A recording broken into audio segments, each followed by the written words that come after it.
militares tomaram o poder em 64, que é uma coisa mais próxima da gente pode falar assim, né? Tá quase como vivência, eles não tomaram o poder à toa, né, gente? Eles não chegaram e falaram assim, agora cala a boca todo mundo, tô aqui. Apesar da gente enfatizar o uso da força na manutenção da ditadura militar, esse uso da força não foi assim no início, não. Ele foi se tornando cada vez mais necessário a partir do momento em que a ditadura começou a perder legitimidade popular. Mas no começo as pessoas botaram os militares lá. Tem marcha da família pela tradição e propriedade, tem a questão do ouro para o Brasil. As camadas médias apoiaram essa vinda dos militares, fomentaram essa vinda dos militares como forma de manutenção do status quo. Tá? Então vejam, não é uma coisa à toa.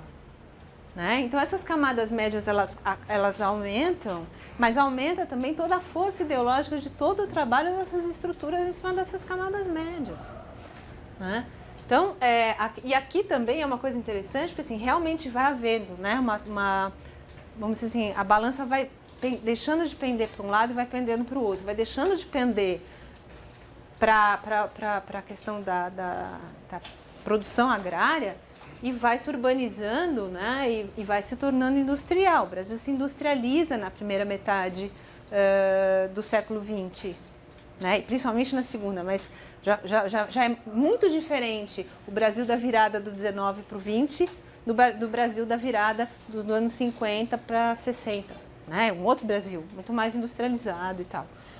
Por causa dessas mudanças todas que o Rodrigo está referindo, externas, né, internacionais também. O problema é que o poder não muda de mãos. Os caras que tinham um café começam a botar dinheiro na indústria, né? Então, vejam, continua tudo igual em relação às estruturas e em relação aos donos do poder. E que estruturas são essas se não são a base econômica? E é aí que o pensamento do Faoro não é um pensamento eminentemente marxista. Porque se ele fosse marxista da gema, ele diria, mudou a estrutura econômica, muda a estrutura social.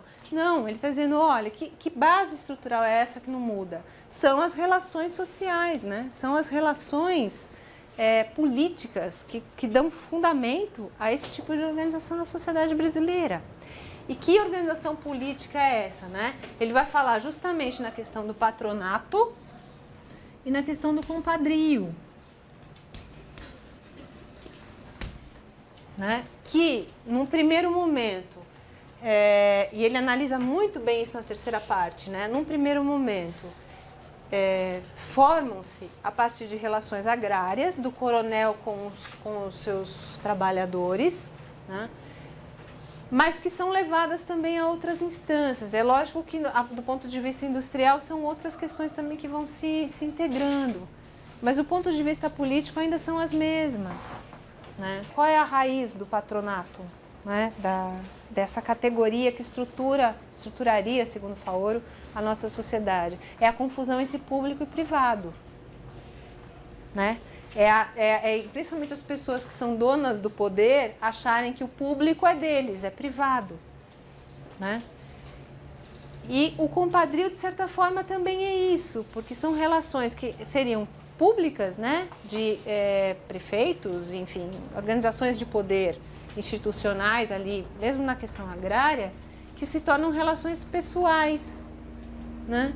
Então, o prefeito da cidade é o coronel e é também o meu compadre, apadrinhou meu filho, mas é também o meu patrão, é ele que paga o meu salário. Então, acaba virando tudo uma relação pessoal. Então eu não posso ir contra essa pessoa, porque, puxa, é ele que me dá dinheiro, é ele que é padrinho do meu filho, é ele... Então, né, o meu protetor, né? Confusão entre relações públicas e particulares, né? Entre o público e o privado. Aí me perguntaram, isso é específico do Brasil? Será que não acontece em outro lugar do mundo? Claro que acontece, mas talvez não da mesma forma, né? E aí, assim, eu não sei também, não conheço, enfim, todos os lugares, mas as duas comparações mais próximas para mim, que são, por exemplo, com o tipo de estrutura social norte-americana, porque eu vivi lá, né? Lá não tem isso aqui. Porque o poder lá, primeiro que a divisão entre público e privado, ela é absoluta, né? Lá assim, não tem conversa, não tem essa coisa de uma coisa se misturar com a outra. Público é público, privado é privado. Acabou. Segundo, que a estrutura familiar do norte-americano médio ela é uma estrutura restrita, né? Você não pode compensar. Imagina que você vai pensar numa relação de compadrio, num tipo de sociedade norte-americana. Não dá. Você acha que o chefe de família norte-americano, ou a chefe, né, hoje em dia, vai se subordinar a algum outro indivíduo que não ele mesmo? Não. Essa noção da autonomia, da liberdade individual, ela é fortíssima, culturalmente falando. Não dá. Né? Não devo favor a ninguém. Eu me faço e me basto. Né? Acabou. Então, de onde eu conheço lá, não tem. São outras questões. Podia pensar em África também, né? Podia pensar, puxa, como é que é em África? Em África a gente percebe esse tipo de mistura entre público e privado, percebe muito forte. Mas também essa questão, essa estrutura, microestrutura social da família, ela é diferente. Primeiro, porque o compadrio é uma estrutura baseada no patriarcalismo, na figura do pai, né? Do pai protetor. Em África, a figura central do núcleo familiar não é homem, é mulher, em geral. Você tem muito mais um matriarcalismo do que um patriarcalismo, o que já muda um pouco essa configuração. Segunda coisa é que a estrutura familiar mesmo, típica dos africanos, não parece a nossa. Né? A gente tem uma família mais expandida, eu diria assim, do que a família norte-americana, média. Né? Vocês sabem que filho de norte-americano sai de casa com 17 e não volta nunca mais. E quando muito, assim, é Natal e Thanksgiving, né? E são estados a serem assim, né? Para funcionarem assim. Mas em África, aqui a gente tem mais expandido. A gente tem essa coisa de ter junto. Eu brinco muito que aqui no Brasil as famílias se configuram em torno de avós. Né? É uma segunda geração. A avó morreu, as famílias se fragmentam e quando a filha vira avó, se juntam de novo em torno das avós. É um segundo nível. Em África não, gente. Eu tenho um documentário bonito que eu até escrevi um texto sobre ele, chama A Ilha dos Espíritos. É de um brasileiro, mas radicado em Moçambique, que se chama Licínio Azevedo. Moçambicano de adoção, né? O Licínio fez esse documentário sobre a ilha de Moçambique, que é uma ilha mesmo na costa de Moçambique, chama Ilha de Moçambique, que deu nome ao país, né? Ele começa a entrevistar uma das mulheres que é chefe de família lá, e aí ela começa a falar, olha, esse aqui é meu neto, que é filho da minha filha, que está aqui, mas que o marido está trabalhando, sei lá, na África do Sul, e aí tem também o meu sobrinho, que veio trabalhar aqui na cidade grande, veio estudar, e aí tem também a minha mãe, aí tem também o meu irmão, aí não sei o quê, e mora todo mundo junto sob a égide, né, dessa liderança matriarcal. Então é diferente, não sei se daria para estabelecer o mesmo tipo de compadrio, o mesmo tipo de relação que tem aqui. O Raimundo falou, ele próprio aponta qual que é a especificidade lá no começo desse livro, são as capitanias hereditárias. Ele vai construir uma tese a partir das capitanias hereditárias, como assim, a confusão entre público e privado está muito calcada na formação da nossa unidade territorial, na fundação das nossas cidades. Né? Sim. Agora, o que é legal também é que, agora eu não vou lembrar em que parte exata que está, mas num determinado momento, eu precisaria lembrar isso, eu não vou lembrar exatamente onde nesse texto tão longo, mas num determinado momento, ele discute um pouco essa questão do feudalismo, né? Eu não sei exatamente onde, mas essa questão é fundamental porque ela percorre a década de 50 também. Não se esqueçam de que tanto o Caio Prado Júnior, na formação econômica do Brasil, quanto outras pessoas nesse momento, como Nelson Werneck Sodré, que era comunista, fazia parte do PCB, que escreveu uma história da literatura brasileira sob perspectiva marxista, sob conceitos marxistas, defendem que o Brasil, o modo econômico da realidade brasileira, da formação do Brasil, seria o modo feudal. E aí eles fazem uma analogia entre capitania hereditária e feudo. E aí eu esqueci o nome dos capitães hereditários lá, enfim, aqueles a quem o rei concedia lá as capitanias hereditárias, como ele chama? Donatário, isso.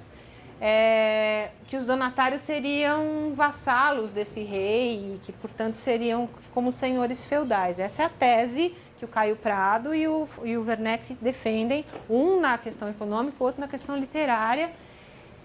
O Faoro não concorda com isso. né? Primeiro porque ele não é um pensador marxista. E quem defende isso nessa época, na década de 50, vocês já ouviram falar, né, que existe uma tese de que o Brasil era feudal, não sei o quê. Quem defende isso nessa época eram os pensadores de base marxista por um motivo muito simples. Porque o Marx não pensou outro tipo de modo medieval de produção. Então, era assim, se eu quero ser marxista e se eu quero aplicar um conceito marxista para a análise do Brasil, eu vou pensar em feudalismo porque o Marx não pensou em outro. E é justamente aí que entra o Gorender, que vocês vão ler daqui a 2, 3 aulas, em que ele fala assim, existe uma realidade para ser analisada, que é a realidade brasileira, que eu não posso chamar de feudal, porque não era um feudo. Por quê? Porque, lembrei, está numa parte em que ele fala do falso mercantilismo ou de uma casca mercantilista para uma outra fundamentação. Por quê? Porque as capitanias hereditárias na verdade, o feudo, né, era mercantil de base. Então, o dono lá do feudo, os servos, recebiam por seu trabalho, o dono recebia por seu trabalho e tinha relações de poder lá com o rei, né? O chefe lá do Estado-nação.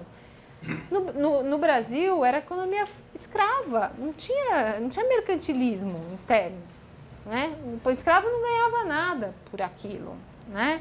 Então, como é que você aprecia uma realidade com essas especificidades, com conceitos que não cabem nela?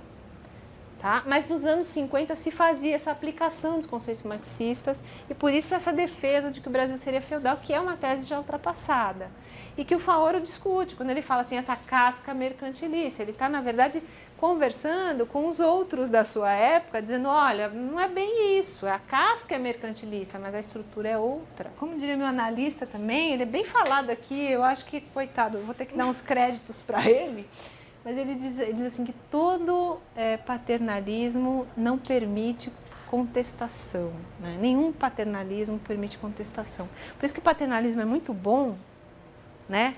Quando a gente está embaixo da asa do pai, mas é muito complicado quando você discorda, né? E aqui acontece um pouco a mesma coisa do ponto de vista social e político, falando desse ponto de vista. Quer terminar, Rodrigo? Só para concluir uma coisa que a questão do colonialismo, a gente pensar que a gente tem dezenas de Brasis, né? A gente tem colonialismo até hoje, em lugar, dependendo da matriz econômica. Se você voltar para a matriz agrária, você continua tendo isso. E que, assim... Será que, agora me veio um negócio assim, será que o traficante de droga da favela não é um pouco isso? É o mesmo modelo, não é?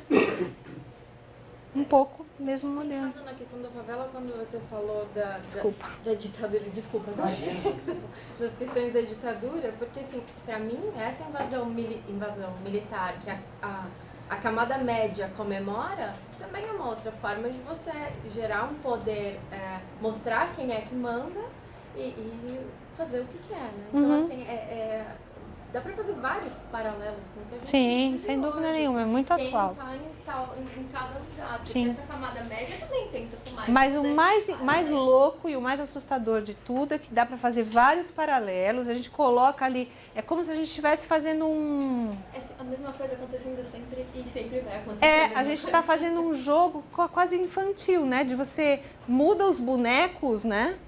Mas a casinha continua igual, né? Você... Né? A gente reconhece. A estrutura é igual, né? Vai lá, Rodrigo. Não, só para concluir, é que se a gente pensar a estrutura federativa, o que a gente conhece hoje, o que existe de fato é a municipalidade. O resto é abstração. Quem está com o poder da municipalidade? E olha, eu vou Quem falar. tem contato direto? Coronel. Eu vou falar uma coisa para você. Isso é uma coisa que nós pretensos, né? Futuros administradores, gestores da coisa pública, quando eu estudava na GV, uma das coisas que se falava ali é que o poder deveria ser dado aos municípios, né? Que a descentralização era absolutamente necessária. Né? A gente fez um projeto, eu fiz um projeto na faculdade, quando eu fazia GV, isso é quase outra vida, né? Mas assim, um projeto que eu fiz com o Suplicy, com o Eduardo Suplicy, que foi meu professor de macroeconomia na GV, em que ele discutia as questões da cidadania, né? E na época eu comecei a fazer estágio na prefeitura. Era um estágio diferente, um estágio de aula mesmo, estágio escolar, acadêmico. Mas a Prefeitura de São Paulo, na época, abriu um estágio para o grupo todo. Então, nós éramos em 28 da mesma turma, dentro da Prefeitura, dentro da Secretaria da Administração, num estágio de recursos humanos, que era uma tentativa da Prefeitura, usando a nossa pretensa sapiência administrativa, né? Aos 18 anos, até parece, né? Ou os nossos conhecimentos, tentar estabelecer um projeto de reestruturação de cargos e funções dentro da Prefeitura de São Paulo. Mas foi muito legal porque, assim, durante um mês, era um janeiro quente a beça, durante um mês a gente saía de Kombi por São Paulo, os 28. E a gente foi visitar as desde assim, usina de compostagem de lixo, crematório da Vila Alpina, subprefeitura de Santo Amaro, escola na favela não sei onde, na Zona Sul, Guaianazes não sei o que lá. E a gente saía para reconhecer a diversidade da cidade, para a gente poder fazer algum tipo de atuação. E aí eu fiz esse trabalho para o professor Suplicy nesse sentido, né, de que existe um desconhecimento da realidade, a necessidade de empoderamento dessas pequenas comunidades, porque é aí que tá a vida, né, não nas grandes abstrações. E foi muito rico, né, tinha histórias assim mirabolantes. Eu me lembro de uma vez a gente estava numa escola lá no Cafundó, da Zona Sul, eu não me lembro, era uma favela mesmo, uma escola pública dentro de uma favela. E uma das coisas que, imagina, né, nós, né, elite da elite, né, não a elite da elite, mas a elite da elite, né, ouvindo isso, né, de que os professores ensinavam as crianças a usarem o banheiro e elas iam para casa na sexta-feira, na segunda-feira elas faziam as necessidades do lado do vaso.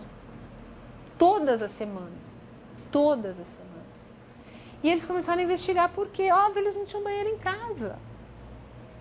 Então não adiantava, quer dizer, a realidade é completamente outra, né? A realidade é completamente outra. Mas então, desde lá se discutia essa questão da municipalização, né? E os poderes, as estruturas continuam sempre as mesmas. Não sei se isso ficou evidente na leitura de vocês ou se não ficou. Eu gostaria que ficasse na leitura e releitura que eu acho que vocês vão fazer, agora com um pouco mais assim, aparelhados para atravessar o inferno, né?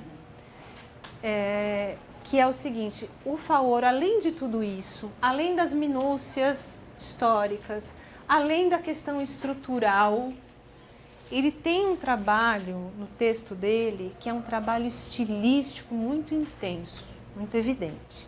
Eu já meio que introduzi essa questão quando eu falei, olhem, prestem atenção nas figuras de linguagem que ele usa, nas metáforas que ele usa, no modo como ele constrói as frases, essa musicalidade das frases que é quase retórica, né? Se vocês pegarem logo o comecinho do texto, só para ler para vocês sentirem isso, vocês lerem em voz alta, é uma coisa impressionante. 4 anos é um período curto para afirmar o predomínio inconteste do presidente da República no quadro político. 4 anos, na verdade, reduzidos a 2. No início do 3º ano de governo, desponta o sucessor, impaciente de romper a casca que o sufoca. Tá? E esse tipo de linguagem ele continua, né? Sobre os passos malogrados do paulista, confiado mais nas omissões do que nas funções da carapaça presidencialista, outro ex-jacobino alça o voo audacioso. No Senado, este republicano, fascinado pela legenda de Júlio César, será inicialmente ponto de contato entre os antiflorianistas como Rui Barbosa e os republicanos históricos como Quintino Bocaiúva. A contestação será o cerne, a força, a alma do novo líder. Não a contestação oposicionista, mas a contestação colaboracionista. Quer dizer, é um tipo de construção estilisticamente forte, tá? E não apenas nessa questão mais micro das figuras de linguagem, que a gente percebe essa retórica até um pouco jurídica do Faoro, mas na estrutura do texto. Se vocês forem analisar o texto do Faoro nas 3 partes, o início e o fim das 3 partes é o que mais importa. E elas se fecham como um ciclo, como estrutura fechada. E o que eu quero enfatizar para vocês é o seguinte, o texto dele é tão estruturado e tão fechado e tão circular quanto o conteúdo que ele quer descrever. Tá? O texto dele é emoldurado por esses parágrafos que começam e terminam as partes. Então vejam que interessante, a forma do texto ela é correspondente ao conteúdo. Ele é literariamente, quase poeticamente construído de um tal modo que a forma do texto informa o conteúdo. Então o texto é duro, é estruturado, assim como aquilo de que ele fala que são as estruturas de poder. Isso constitui, na minha opinião, um texto que a gente poderia chamar de ensaístico. Ou seja, não é um texto teórico meramente dito, mas é um texto teórico cuja forma é estilisticamente trabalhada no sentido de melhor expressão do próprio conteúdo. Por isso que ele é grande também, né? Por isso que ele é tão importante esse texto. E é esse gancho que eu quero que vocês guardem para o Graciliano. Porque é justamente nessa forma, nessas estruturas que a gente vai chegar no texto de São Bernardo.